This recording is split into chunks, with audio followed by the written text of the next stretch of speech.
Hello mọi người, hôm nay mình sẽ đi tát nước Bắc Cạ Lốc nha mọi người nhá. Mọi người hãy theo dõi nhá.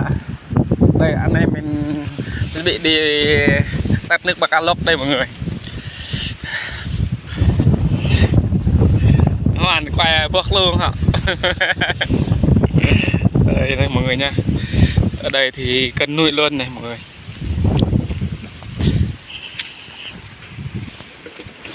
Kim cái nước nó bị đứt như thế này này, tỉa nước cá quá nhiều lần các bạn ạ. Bố em lạc mà cả đây tại đó đây đúng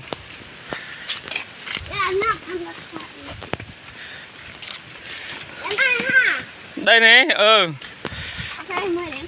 ok mà sao bạc ăn nữa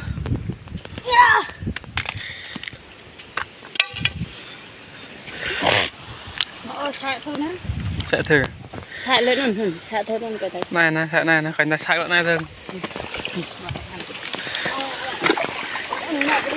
mình thế đâu mà sao mà vừa ya cái mi prong lấy ha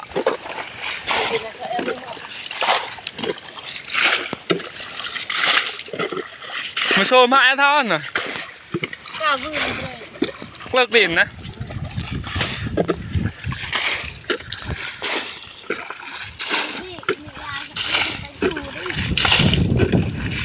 rồi mọi người hãy theo dõi đón xem anh em mình bắt nha mọi người nha hượt nhớ ruột lại hả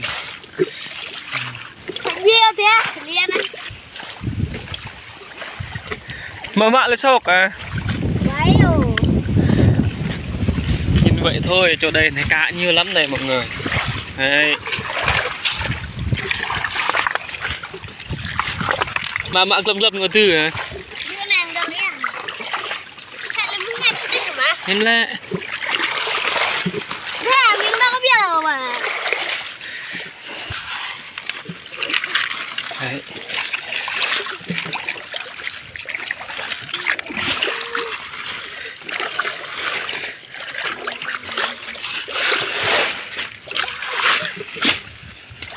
kệ thằng này băng so nhìn vậy thôi cá lóc nhiều lắm đấy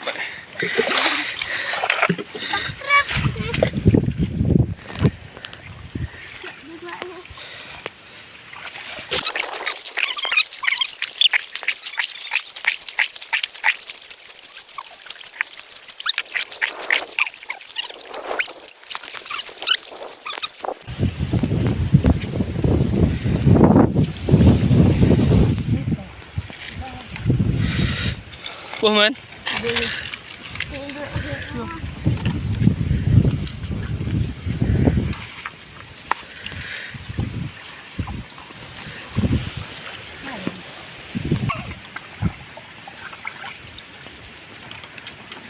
to đây hả rồi cho chúng này người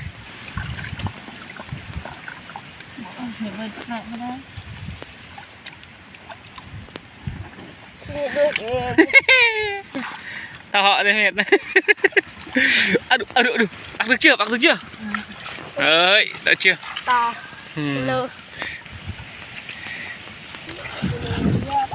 này các bi hiệu tao sốc này như thế ạ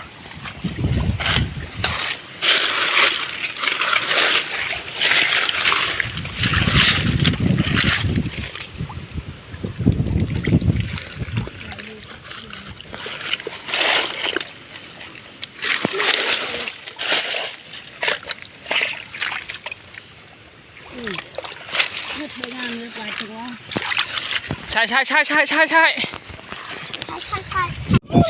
anh này vui bạc quạ lốc mọi người lâu cho đây thì mình tạt xong đây mọi người nha giờ thì tiếp tục tạt cho đây thì này thành quả của anh em mình này đấy chưa cá lóc siêu to luôn này lại tiếp tục cho đây nữa nhìn như vậy thôi nhiều cá lóc lắm mọi người ạ lúc này mình bắt cái trên đây này Chắc là không chờ đâu. Nó phải nhiều.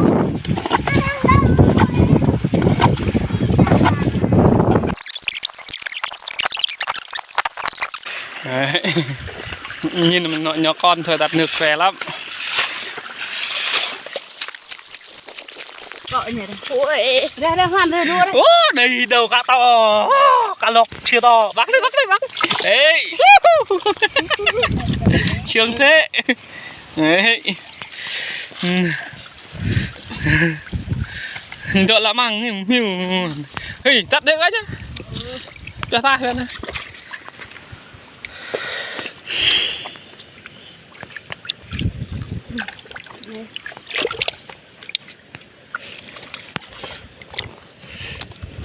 Là cả thu hay là thu họ đây.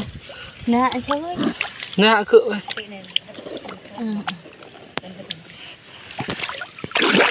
Người dân lịch người cái họ quạt xạ ra cây bây giờ có phải hòa đấy nhỉ. Ngoài ra là có phải cây thì hòa đi. Đây và có xạ đây. Tắt đi, tắt khô luôn. Đây. Thấy chưa?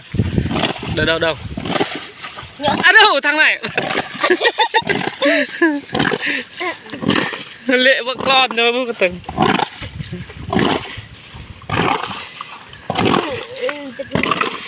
Vừa lên làm hàng sai chứ coi nè. Làm sai chứ. Dạ, thôi là gì? Sợ cái thân. Nó mệt mình. Hey, chẳng tay ơi.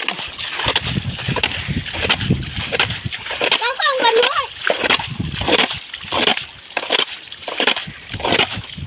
Người ta Kìa khớm.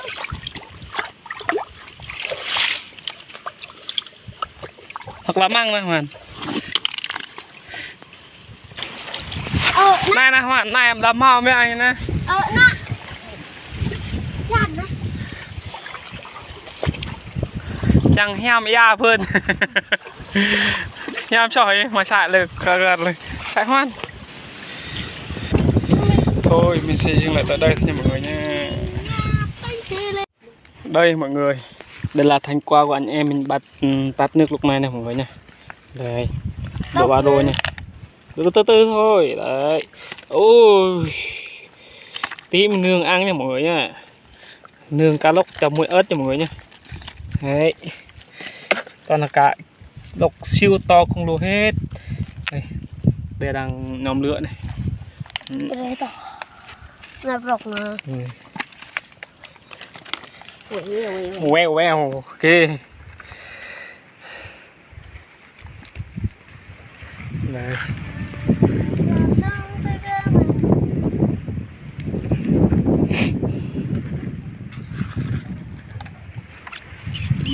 Mà kiểu bạn cạn là phải nhỉ. Rồi dạ như thế này là được rồi. Đấy, này, nhìn hấp dẫn chưa? Nướng cá đã dừng lại. Đây sọc cá này, chuẩn bị nướng nha mọi người nè. Lửa thì chuẩn bị cọ than rồi. Hả? Thét. Cả con trẻ phụ sống hoặc bông man.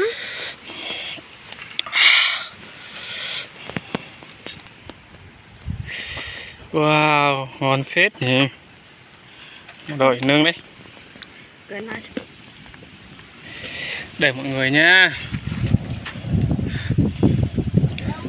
Wow. Mình ấm cái glass nó luôn. Đó, thấy chưa?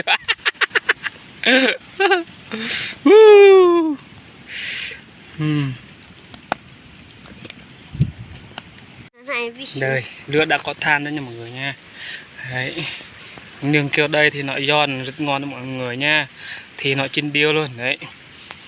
Ôi, ngon quá. Không còn gì đi mà. Ôi trời ơi. Nó cháu không nuôi luôn.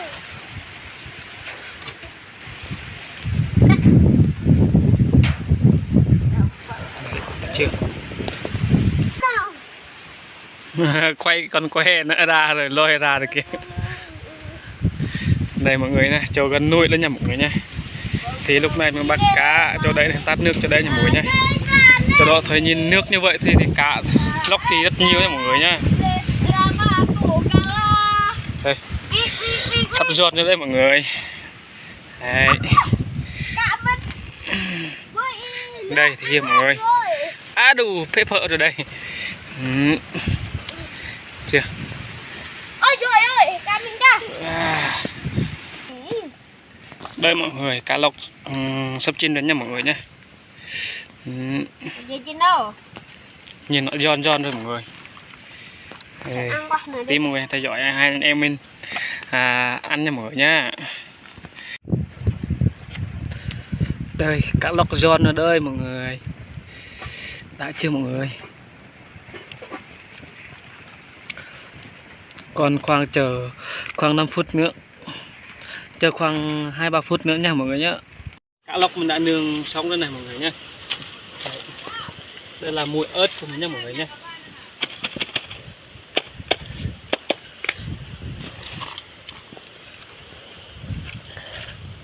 Đây. Của chị hả? Đây.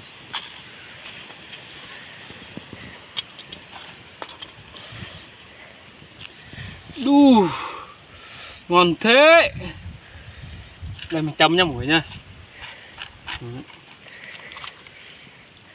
Cá lóc ăn thế này mà chất nha mọi người.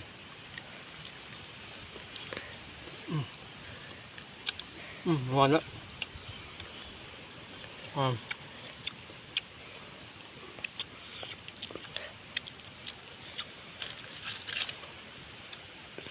Đây này.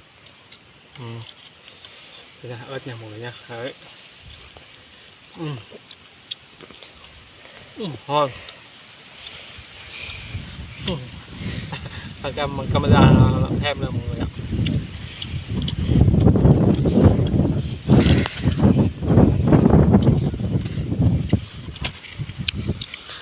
Đâu má siêu to luôn này mọi người. Thấy chưa? Quá giòn ngon luôn này.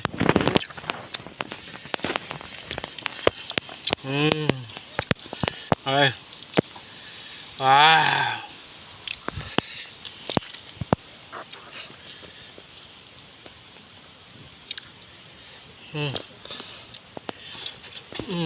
Còn thế. Ngon.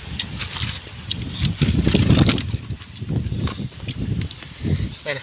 Thấy chưa?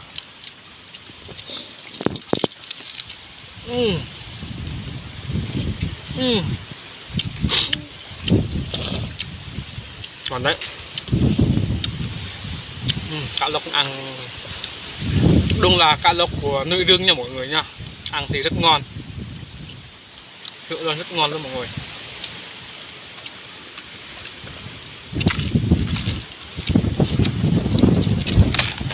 Lấy bằng tay thôi nha mọi người nha, mọi người thông cảm nhé.